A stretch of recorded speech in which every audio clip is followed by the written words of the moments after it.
ప్రకృతిలో భూమాతకు ప్రత్యేకమైన ప్రాధాన్యత ఉంది. భూమి అంటే సహనానికి ప్రతీక. అందుకే ఎవరైనా సరే జీవితంలో సహనాన్ని పెంపొందింపజేసుకోవాలంటే, క్షమాగుణాన్ని అలవర్చుకోవాలంటే భూమాతకు సంబంధించిన మంత్రపఠనం చేయాలి. భూమాత ఏకాగ్రతను కూడా కలిగింపజేస్తుంది. ఆధునిక కాలంలో ఏకాగ్రత తక్కువగా ఉన్నవారు ఏకాగ్రతను పెంపొందింపజేసుకోవటానికి కూడా భూమాత మంత్రం అద్భుతంగా ఉపకరిస్తుంది. అలాగే భూమి సమస్త జీవరాశులను సమానంగా చూస్తుంది.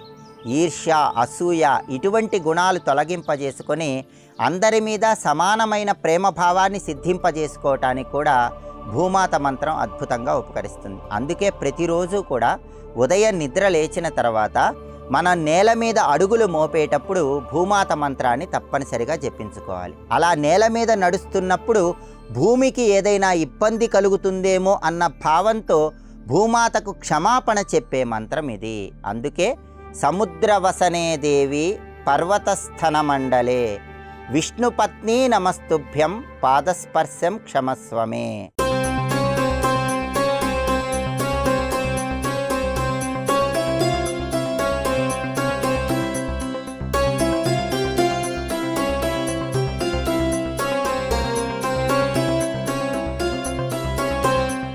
ఈ భూమాత మంత్రాన్ని జపిద్దాం.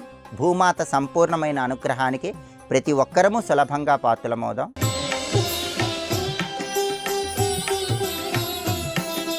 భూమాత మంత్రం వెనుక ఉన్నటువంటి పౌరాణిక నేపథ్యాన్ని పరిశీలించినట్లయితే, పురాణాల పరంగా హిరణ్యాక్షుడు అనే పేరు కలిగిన రాక్షసుడు భూమిని చాపలాగా చుట్టి సముద్రంలోకి తీసుకుని వెళ్ళిపోతాడు.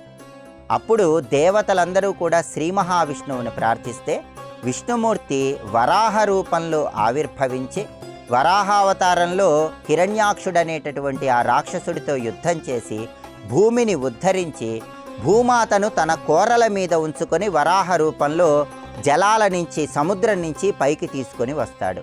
అప్పుడు దేవతలందరూ కూడా భూమాతను అనేక రకాలుగా ప్రార్థిస్తూ వరాహ రూపంలో ఉన్న శ్రీ మహావిష్ణువును కూడా ప్రార్థిస్తారు. అందుకే ఈ మంత్ర పఠనం అనేది భూమాత అనుగ్రహంతో పాటుగా వరాహ రూపంలో ఉన్న శ్రీ మహావిష్ణువు సంపూర్ణమైన అనుగ్రహాన్ని కూడా కలిగింపజేస్తుంది. సముద్రవసనే దేవి పర్వతస్థన మండలే విష్ణుపత్ని నమస్తుభ్యం పాదస్పర్శం క్షమస్వమే.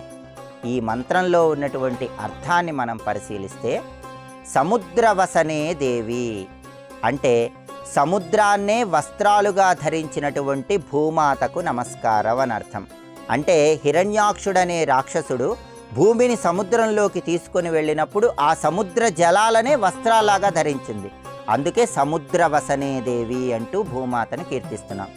పర్వతస్థన మండలే అంటే అర్థం ఏంటంటే, పర్వతాలనే వక్షోజాలుగా కలిగి ఉన్నటువంటి భూమాతకు నమస్కారము అని అర్థం. అంటే భూమి మీద సముద్రము, పర్వతాలు ఇవన్నీ కూడా నిండి నిబిడీకృతమై ఉంటాయి. కాబట్టి అటువంటి సముద్రాలతో, అటువంటి పర్వతాలతో నిండి ఉన్నటువంటి భూమాతకు నమస్కారం అనే అర్థంలో సముద్రవసనే దేవి పర్వతస్థన మండలి అంటూ కీర్తిస్తున్నాం.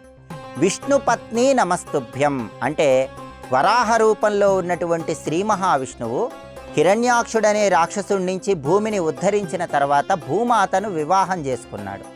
అప్పుడు భూదేవికి వరాహ రూపంలో ఉన్న విష్ణుమూర్తికి వివాహం జరిగిన సందర్భంగా విష్ణుమూర్తికి పత్ని అయ్యింది. కాబట్టి విష్ణుపత్ని నమస్తుభ్యం అంటూ కీర్తిస్తున్నాం. అటువంటి విష్ణుపత్నికి నమస్కారం చేసుకుంటున్నాను. పాదస్పర్శం క్షమస్వమే. ప్రతిరోజు నా పాదాలతో నీ మీద అడుగులు వేస్తున్నాను. ఆ పాదస్పర్శ వల్ల నీకు ఇబ్బంది కలుగుతోందేమో, నన్ను క్షమించు తల్లి అని ప్రార్థించటమే పాదస్పర్శం క్షమస్వమే అనే పదంలో ఉన్న అంతరార్థం. అందుకే సముద్రవసనే దేవి పర్వతస్థన మండలే విష్ణుపత్ని నమస్తుభ్యం పాదస్పర్శం క్షమస్వమే అంటూ భూమాతను ప్రార్థిస్తూ, ప్రతిరోజు భూమి మీద అడుగులు వేస్తున్నందుకు క్షమించమని ప్రార్థిస్తూ, భూమాతకు అడుగులు వేయటానికి మనకు సహాయం చేసినందుకు కృతజ్ఞతలు చెప్పుకోవటమే ఈ మంత్రంలో ఉన్న అంతరార్థం.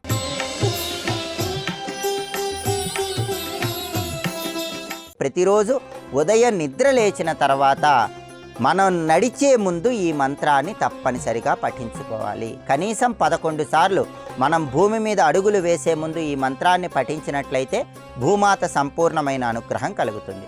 అయితే ఈ భూదేవి మంత్రాన్ని కేవలం వృద్ధులు మాత్రమే జపించుకోవాలనే అపోహ ఉంది. ఇందులో వాస్తవం లేదు. ఎవరైనా ఈ మంత్రాన్ని జపించుకుంటే భూమాత సంపూర్ణమైన అనుగ్రహానికి ప్రతి ఒక్కరూ సులభంగా పాత్రులు కావచ్చు.